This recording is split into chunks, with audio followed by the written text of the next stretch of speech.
Добро вечер, почитувани гледачи, го следите централниот дневник на К1 телевизија. Денес е Илинден, од многуте Илиндени низ историјата, најсилно светат оној од 1903 и оној од 1944. Илинден е белегот што секој македонец го носи со себе од раѓање. Илинден е символот за непокор и вековната борба што ја води македонецот во целата историја од своето постоење. Следуваат настаните на денот, останете со нас. Македонија чествува два Илиндени.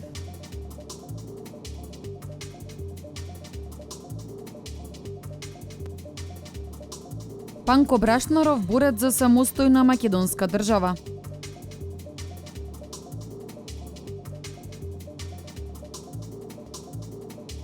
За локален културен развој, реконструкција на покривот на Домот на културата во Неготино.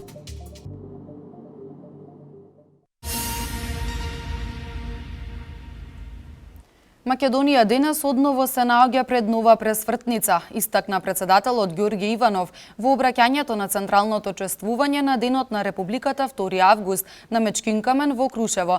Председателот на Собранието на Република Македонија Трајко Велјановски по повод Илинден присуствуваше на свеченоста во меморијалниот комплекс Асно во кумановското село Пелинце, а премиерот Груевски се обрати од плоштадот Македонија пред споменикот на Методија Андонов Ченто, потенцирајќи дека денес е голем празник за големите луѓе и големите дела и настани од нашата историја.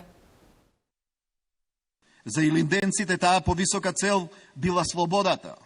За асномците тоа било државотворноста. За нас тоа беше независноста и сувереноста. А за нашите деца, за младите, тоа е напредокот и благосостојбата на Европска република Македонија. Но денес се однесуваме како да ја заборавивме лекцијата што толку скапо не чинеше. Како да заборавивме дека се што сме оствариле, и слободата, и државноста, и независноста, сме го оствариле тогаш кога сме биле сплотени. Но исто така, дека се што сме изгубиле, секоја перспектива, можност и шанса, сме ја изгубиле тогаш кога сме биле разединети. Илинден е она народна меморија, која на најдобар начин не опоменува дека Македонија е нашата најголема и најзначајна партија, нација и вера. Во зборот Илинден се собрани сите македонски интереси, идеи, идеологии, доктрини и национални програми. Во зборот Илинден подеднакво е олицетворена жртвата на комитите, како и успесите на партизаните. Илинден е олицетворение и на стремежите на македонскиот народ за собствена држава, како што е олицетворение на желбите на нашите сограѓани од другите помалу бројни нации и вери за соживот, за права и за слободи. Во времето на нашите илинденци и јасномци, стремежот кон највисоката цел беше слободата и државноста, која денес ја имаме. Тие беа темелите на остварувањето на таа цел, која генерации и генерации подоцна ја надоградуваа и во иднина ќе ја надоградуваат. Денешниот празник, денешните чествувања, сите одбележувања по повод Илинден, во Крушево, во Пелинце, тука во Скопје, во секое село и град во Македонија, во диаспората, секаде каде што има луѓе кои си ја сакаат оваа земја како татковина. Сите тие прослави јасно говорат дека ништо не е заборавено.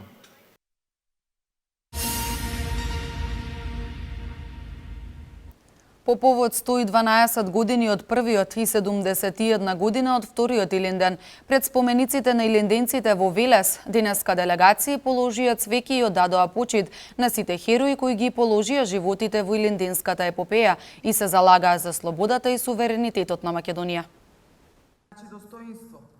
Достоинство, борба и слобода, јазик, единство, моќ, идеали и иднина. Толку е голем македонскиот Илинден, символот на непокорот и вековната борба за македонската слобода и суверенитет. По повод 112 годишнината од првиот Илинден и одбележувањето на 71 година од вториот, делегации на општина Велес и Сојузот на борци од Народно-ослободителната војна, како и делегации од велешките институции и установи, политички партии и граѓански организации, положија цвеќе и се поклонија пред спомениците подигнати во чест на илинденците. Војводите Јован Наумов Алабакот, Андреа Димов Докурчев и Тодор Христов Офицерчето, најголемите стратези под чија команда е извојувана Првата Крушевска република.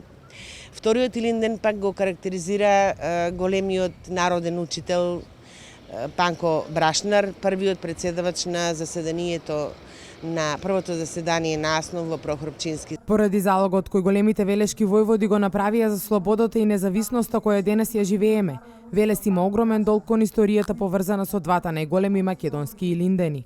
Веригата која што го спојува Велес со Илинден е нераскинлива и токму затоа општина Велес, Советот на општина Велес и градоначалникот континуирано ќе се трудат да предадат оваа историска верига, да се надополнува со следните генерации, затоа што овој ланец на Илинден не смее да биде прекинат во никој случај. Сублиматот на сите илиндени е 8 септември, а празнувањето на овие датуми значи зачувување на култот кон Илинден и пренесување на името и историјата македонска низ генерациите кои ќе го проложат споменот за илинденските херои.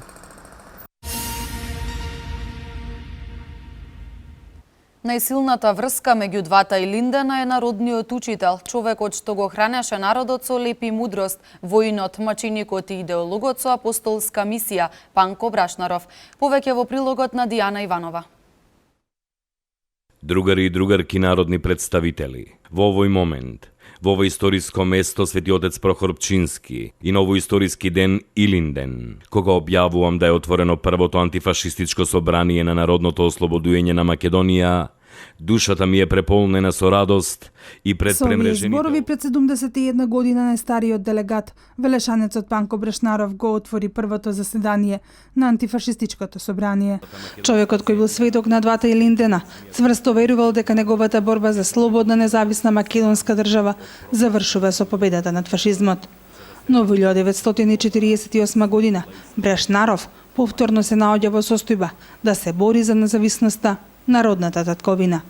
Овој пат не со оружје, туку со идеи за самостојна држава. Но токму неговата револуционерна активност и несогласување со тогашната политика на Комунистичката партија на Југославија е причина тој да биде осуден на 7 години затвор на злогласниот Голи оток. Историјата ја пишуваат храбрите лица, но за овој борец многу малку има пишани документи, вели историчарот Слободан Ников. До 1990 година едноставно преќутно ќе се спомни за Панко Брашнар, меѓутоа сите оние што спомнуваа ќе се завртат позади некои да не ги слушни дека зборуваат за Панко. Прв пат, значи, јавно се проговори за Панко кога почетокот на 90-тите години се одржа и научен собир посветен за животот и делото на Панко Брашнар. Прв пат се отворија картите, така кажано, за животот и делото. Во спомените на старите велешани, Панко е народниот учител, човекот кој како агитатор на слободителното движење одел од село во село. Каде и како завршил животот на сведителот на двата Илиндена е прашање на кој одговор барале многумина. Повеќе од една деценија, животниот пат на народниот учител го истражувал и новинарот Александар Кукулев. Долго време во учебниците по историја стоеше гробот на велешкиот учител Панко Брашнар се наоѓа на непозната локација. Повеќе не е така. Неправдата е исправена, револуционерниот мозаик на Панко Брашнаров се испишува. За неговиот лик и дело се повеќе се говори на часевите по историја. На самите часови по историја да им пренесеме повеќе и повеќе знаење на самите ученици, посебно бидејќи нели сме од Велес, а и самиот тој е од Велес. Сето тоа го правиме со цел, значи самите ученици, идните генерации да знаат кој е Панко Брашнар, да знаат за неговиот живот, неговото дело. И воедно треба да знаат дека тој е еден од поистакнатите и значајните личности во создавањето на македонската држава. 10 години велешани поклонувајќи се пред овој споменик му одаваат почит на народниот учител, големиот борец Панко Брашнаров, чии што посмртни останки лежат во заедничка гробница на гробиштата Мирогрој во Загреб.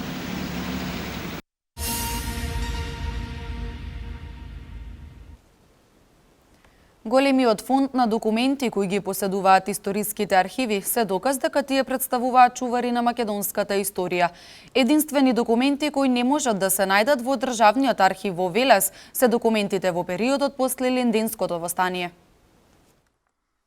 Историските архиви во вистинска смисла на зборот представуваат чувари на македонската историја. Големиот фонд на документи кои ги поседува се доказ за ова. Единствени документи кои не може да се најдат во Државниот архив во Велес се документите во периодот после Илинденското востание. Според директорот Ников, недостатокот на документи од овој временски период се должи на заминувањето на тогашните власти кои со себе ги понеле документите од овој период. А после Илинденското востание ние како архив за жал сме хендикепирани во тој поглед, значи не можеме да се пофалиме дека имаме такви видови на документи. Нешто имаме сочувано, значи турски документи, меѓутоа тоа се тапи и купопродажни договори. Меѓутоа документи кои се однесуваат за конкретно за револуционерната борба, такви документи немаме. Од архивот информираат дека имаат постојана соработка со архивите од соседните земји, па и со оние подалечни држави кои во одреден период биле на тлото на Македонија.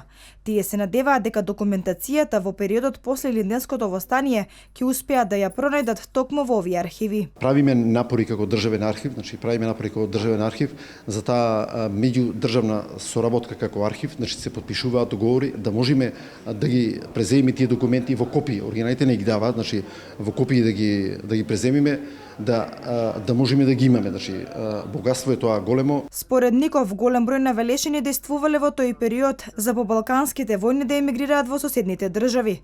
Па затоа Државниот архив во Велес во иднина ќе се стреми кон пронаоѓање на оваа многу значајна документација за Велес и Македонија.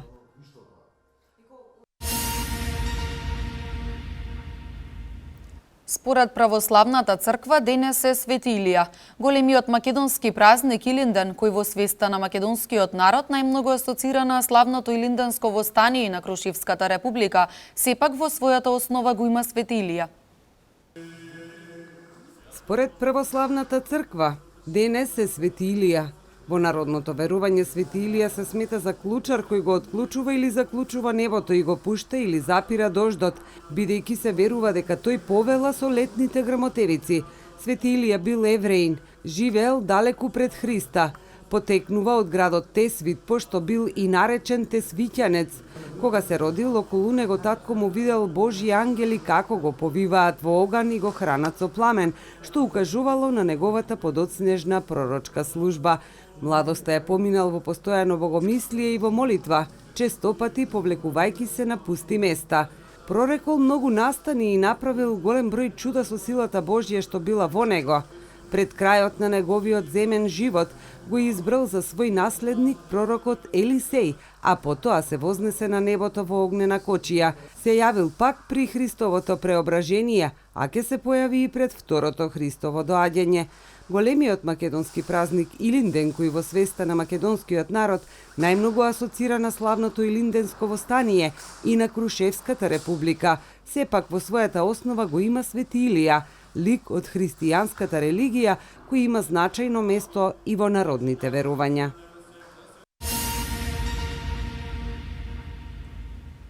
Реконструкцијата на кровната конструкција во Центарот за култура во Неготино е еден од проектите кои Министерството за култура ги реализира со цел културен развој на општините низ државата и подобрување на животот во сите сфери на општественото живење. Културните настани во рамките на топлиот културен бран во Неготино, во Центарот за култура, ова лето ќе се одвиваат под нов покрив.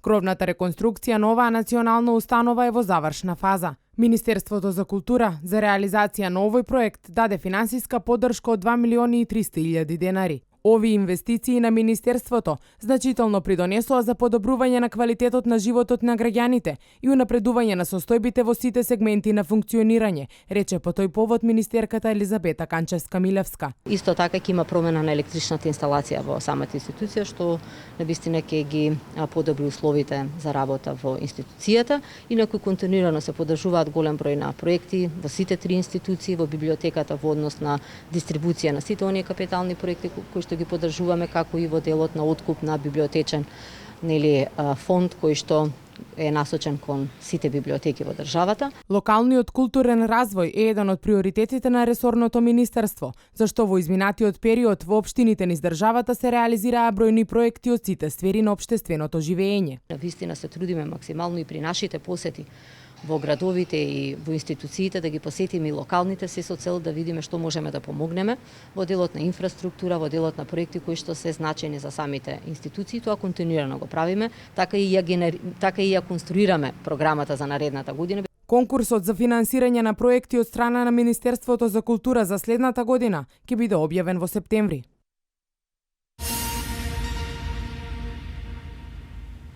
Бесплатен одмор за децата од социјално загрозените семејства.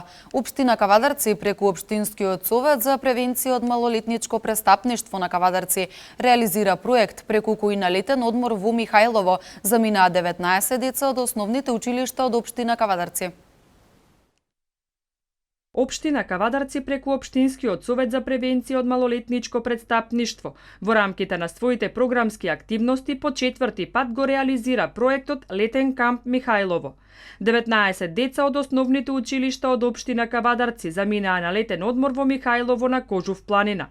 Станува збор за деца кои покажуваат добар успех во учењето, но доаѓаат од социјално загрозени семејства кои немаат можност да ги пратат на летен одмор или во камп. Од тие причини општината во соработка со бизнис заедницата секоја година ги наградува овие ученици со 7-дневен престој во одморалиштето Михајлово.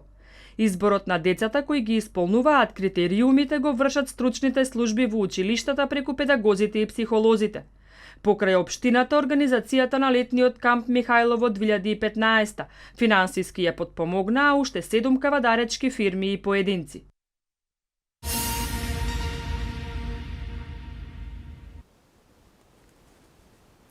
Во битолското село Трнново се одржува се македонска и линденска средба. Лозарите годинава очекуваат богат род. Ова се вестите од Македонија.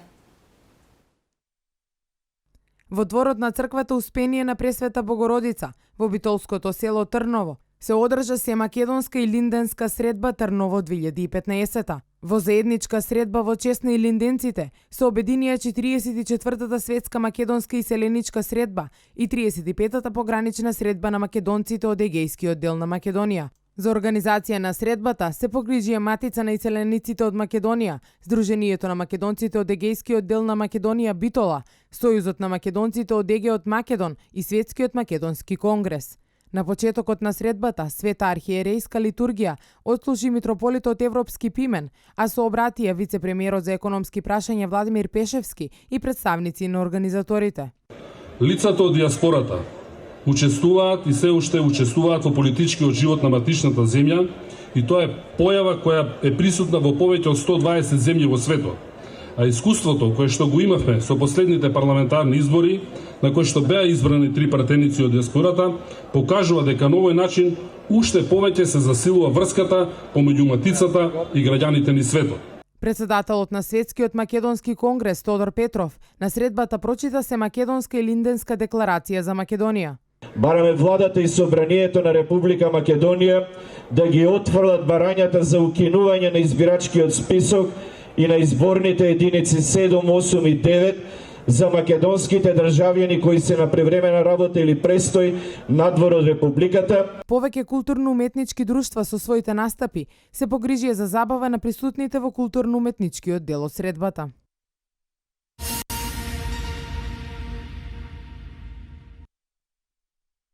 Според председателот на регионалниот сојуз на лозари Агротик Вешија од Кавадарци, лозарите годинава очекуваат богат род. Се очекуваат 180 милиони килограми грозје, што е повеќе од прогнозите на винариите, чии очекувања се околу 120 милиони килограми.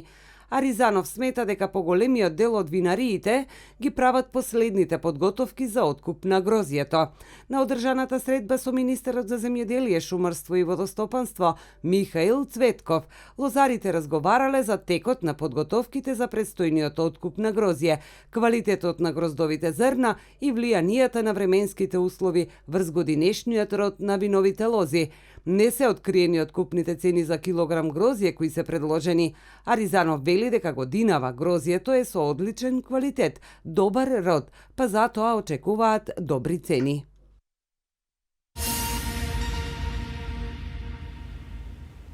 Илјадници жители протестираат во Тел Авив и Ерусалим против поттикнувањето на насилство. Во Калифорнија прогласена вонредна состојба поради пожари. ММФ одобри нов заем за Украина. Тел Авив и Ерусалим вчера вечер беа преплавени со илјадници жители кои демонстрираа против поттикнувањето на насилството по нападот на еврејските екстремисти врз хомосексуалците и палестинците. 6 учесници беа избодени со нож од евреи на геј парадата која во петокот се случуваше во Ерусалим. Еден од избодените е во тешка здравствена состојба. Неколку часа подоцна, 18-месечно бебе почина, а неговите родители и братот се тешко повредени, кога еврејски екстремисти го запалија домот на палестинецот лоциран на западниот брег. Еден од организаторите на протестите од израелската влада побара да преземе одлучна акција против доселениците и веднаш да започне мировен процес.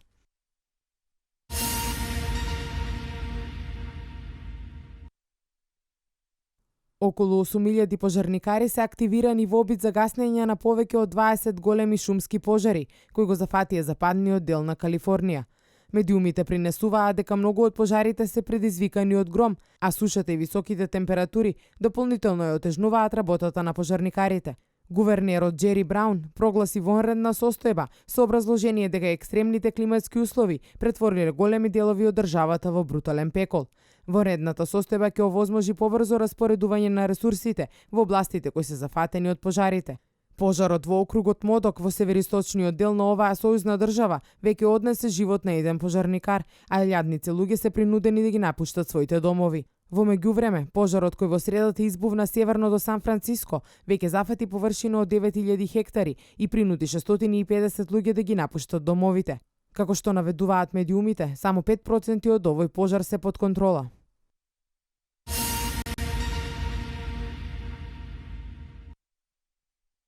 Нов заем за Украина во вредност од 1,7 милиарди долари одобри Меѓународниот монетарен фонд.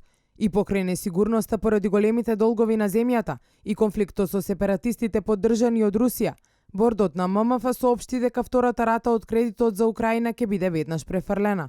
Програмата за поддршка на Украина дадена во март, поврзана со реформите што Украина треба да ги преземе, вреди вкупно 17,5 милиарди долари. Според Дейвид Липтон, директор во ММФ, украинските власти имале силен почеток на тешките реформи, кои бараа справување со големите долгови, корупцијата и неефикасноста во управувањето. Украинските власти ќе го искористат овој заем за пополнување на осиромашените резерви на Народната банка.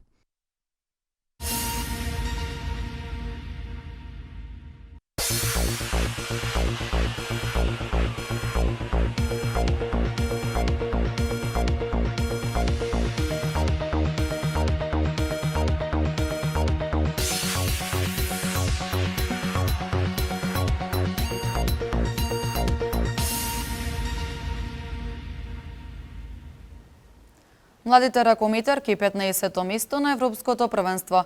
Македонските учесници на специјална олимпијада освоија многу медали.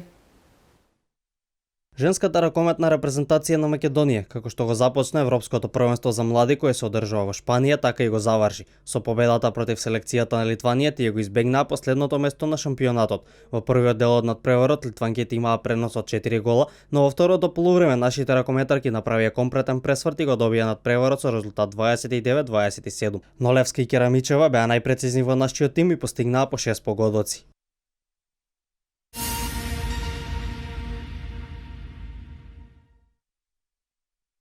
Македонскиот пливач Евгений Попацев го освои 14-тото место од вкупно 32 учесници кои се појавија на стартот на маратонот кој беше во должина од 25 км во рамките од светското првенство кое се одржува во Казан и Русија.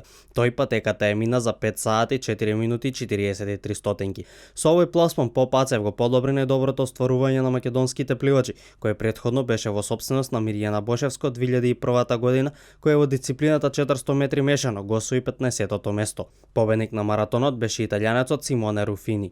Преостанатите двајца македонски учесници на ова првенство, Богдановски и Блажевски, ќе настапат од 4 до 9 август во дисциплините 100 и 200 метри слободно, односно 200 и 400 метри мешано. Анастасија Богдановски веќе има обезбедена норма за летните олимписки игри во Рио следната година, а Марко треба да ги повтори своите најдобри времиња, со што би бил вториот македонски учесник на олимпијадата.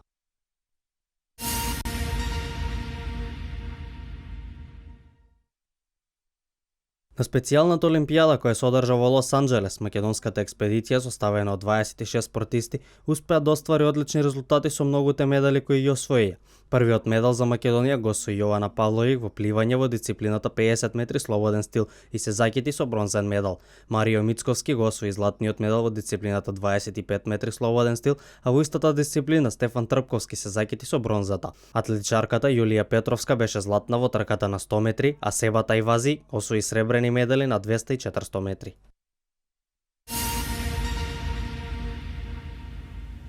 Во Франција и Германија беа одиграни Суперкуп надпреварите, нов светски рекорд во кладиво, меѓународен спорт.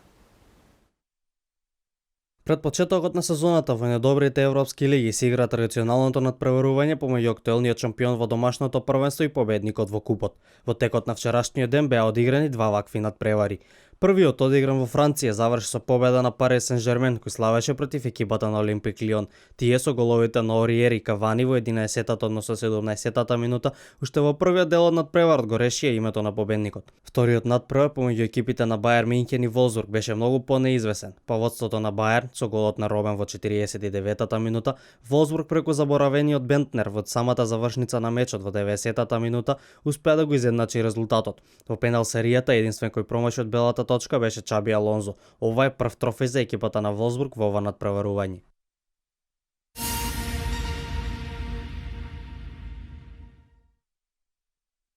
Полската атлетичарка Анита Влодарчик го собори сопствениот светски рекорд во фрлање кладиво. Таа е првата жена која успеала да ја мине границата од 80 метри во оваа дисциплина. Новиот рекорд изнесува 81 метар и 1 сантиметар. Со овој подвиг таа ја потврди одличната форма која ја има во пресрет на светското првенство во Пекинг, која започнува на 22 август. На претходното светско првенство таа го освои сребрениот медал.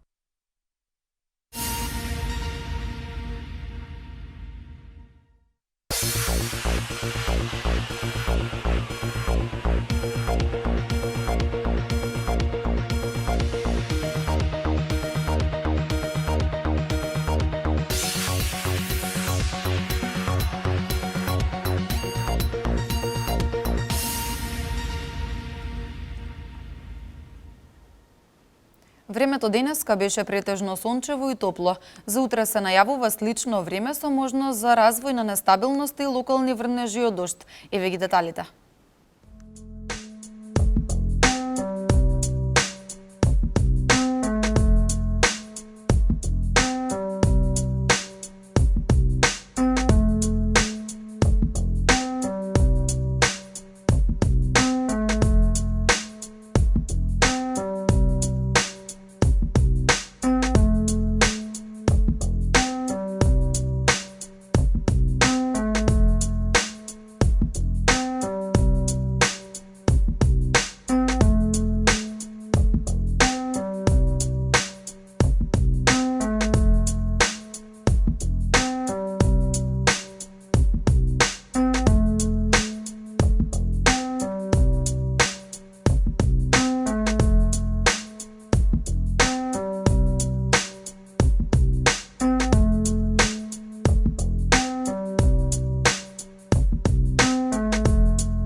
Ова беше последната информација за денес. Ви благодарам за вниманието, имајте пријатна вечер.